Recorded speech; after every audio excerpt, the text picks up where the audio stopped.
Well, the California Highway Patrol tells us about 20 to 30 vehicles were involved in this morning's crash. They say, of course, heavy fog contributed to low visibility and to the accident. That shut down the southbound lanes of the I-15 for hours, and traffic, as you take a look behind me at those southbound lanes, still impacted all these hours later. A multi-car pileup in the Cajon Pass shut down the major highway for hours. Motorist Darren Corrigan captured the scene moments after it happened. For the next 30 seconds, everybody's still coming at 70 miles an hour, and so we didn't know. There were lots of cars kind of hitting cars and bouncing back and forth. Heavy fog and reduced visibility in the area contributed to the accident. At least 17 people were treated at the scene by firefighters. 2 were taken to the hospital with life-threatening injuries.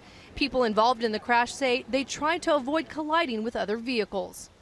And I was in the second lane, and I tried to swerve over to the slow lane, and as I was doing that, I got hit from the behind, and then I hit that YRC truck.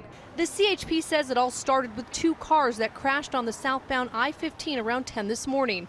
That started a chain reaction with vehicle after vehicle plowing into each other. I looked out my driver window and noticed there was 2 or 3 overturned cars, and then the guy behind me hit me, so it pushed me forward into the car ahead of me, and then it cracked my radiator. Like, all of a sudden, the cars in front of us just stopped, and we hit the brakes, and like the car was just sliding. Even though we were on the brakes, like you could see cars in front of us hitting each other. And Deshaun Fisher and his sister were on their way to a high school graduation ceremony.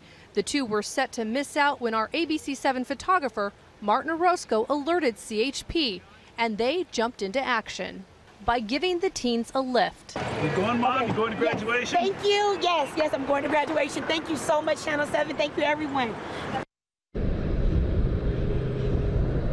And we do hope that they were able to make it to their graduation ceremony. Now you're taking a live look here at the I-15, the southbound lanes. As you can see, still pretty heavy traffic here. A lot of the traffic that was trying to divert around diverted on the 138 east and west, coming from Phelan and Silverwood.